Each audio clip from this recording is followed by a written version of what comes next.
With Doubtnut, get instant video solutions to all your maths, physics, chemistry, and biology doubts. Just click the image of the question, crop the question, and get instant video solution. Download Doubtnut app today.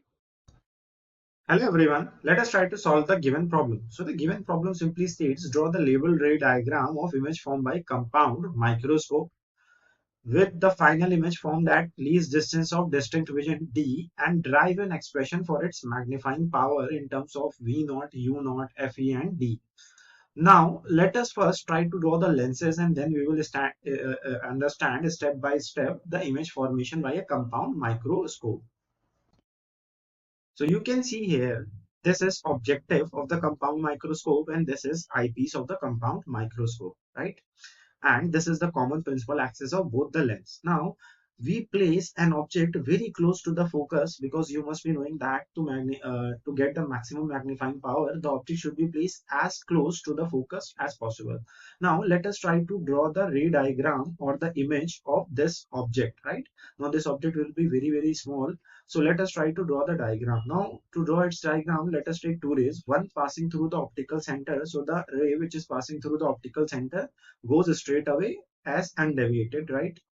So the ray which is passing from optical center will simply go like this.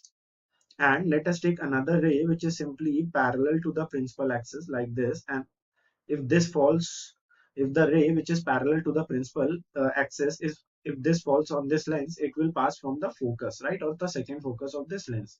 So the ray will simply go like this, and you can see that these two rays will simply move at a point, let us say here. So this will be the position of first real image formed by this objective. So this object is a bit magnified by this lens so that its real and enlarged image is formed here. So this is the position of the first image, right? And if we take object as AB, let us take the object as A and B. So we will take the first image as A dash B dash, and this point will be simply nothing but f of O, that is the focal length of this lens. Let us call this image as A dash and B dash. Now we set up this microscope in such a way that this image is simply formed within the focus of this lens, right? So if this image is within the focus of this lens, then what will happen is that this lens will form a virtual image of this object, or this, let us take two rays, one which is falling like this, and you can see that this is a parallel ray. Let us say that we can take any ray from this image, but I am taking this ray. So let me take one ray which is falling parallel to this lens. So this will simply pass from the focus. Let us say that somewhere here there will be the focus of this lens. And let me take the another ray which will pass from the optical center. So you can see that if this will pass from the optical center, what will happen is that two rays will never meet in the forward direction. That is, they will never form a real image in this direction because one can see that they are simply diverging. So what we will do is that we will try to produce them backward and they will form the image at a distance of 25 centimeters. So if you produce them backward, what will happen is that just like this, we will produce it in the dotted manner, right? So if you produce it like this, so you can see that they will form an image somewhere here. Let us draw this as dotted because we are producing this as backward. So you can see that the final image will be very much enlarged and it will be a virtual image. Also, this is the final image. This is the final image of the formed by the compound microscope. Let us call that as A double dash B double dash.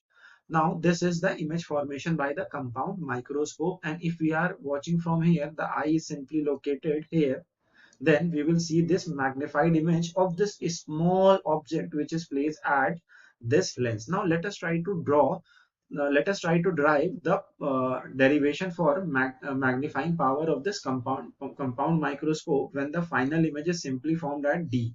So you can see that this distance is given as D. This is final image formed at D. Let me draw the arrow here. So let us derive the equation. So you can see here, I have written a formula that the magnifying power of a compound microscope is simply equals to the ratio of the angle subtended by the final image at the eye when it is placed at the least distance. So you can see that this is beta. The final image simply subtends an angle beta at the eye, and it is the ratio of beta upon alpha. And what is alpha? Alpha is the angle subtended by the object. So you can see that I have drawn the object here also, right? So this height, this is the height of the object, and when the object is placed at the same distance, so it subtends an angle alpha. Now beta and alpha are simply small, so we can simply write m equals to tan beta, because when angles are small, we can simply write theta equals to sine theta and theta equals to tan theta. So this will be tan beta whole divided by tan alpha.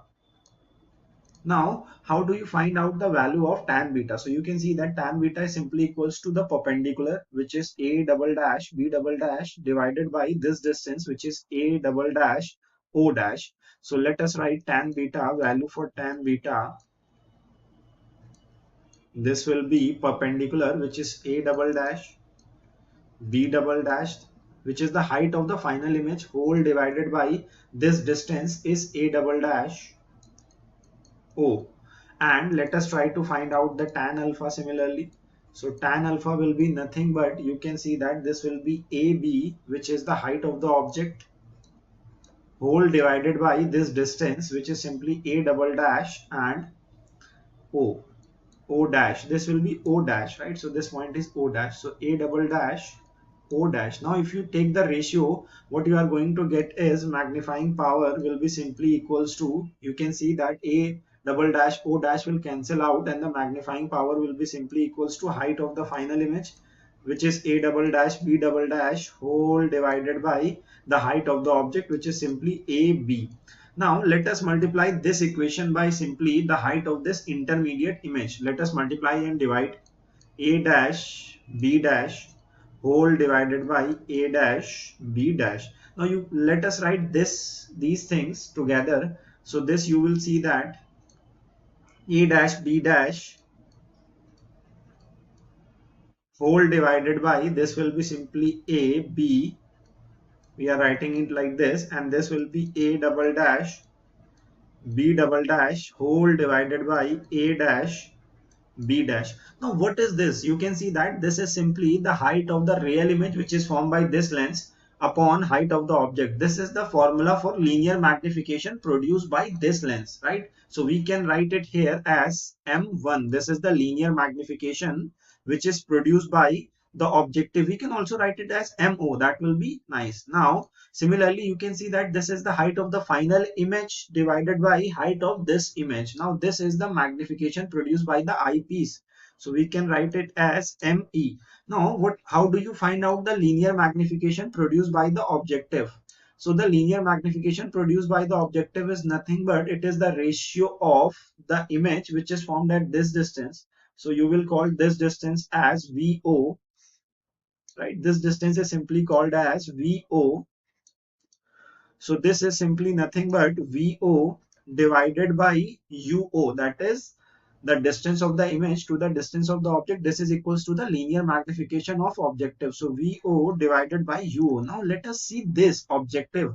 Objective is acting as a simple microscope, and you know that for a simple microscope, the magnifying power, the formula for magnifying power is simply 1 plus D by FE. Let us call its focal length as FE.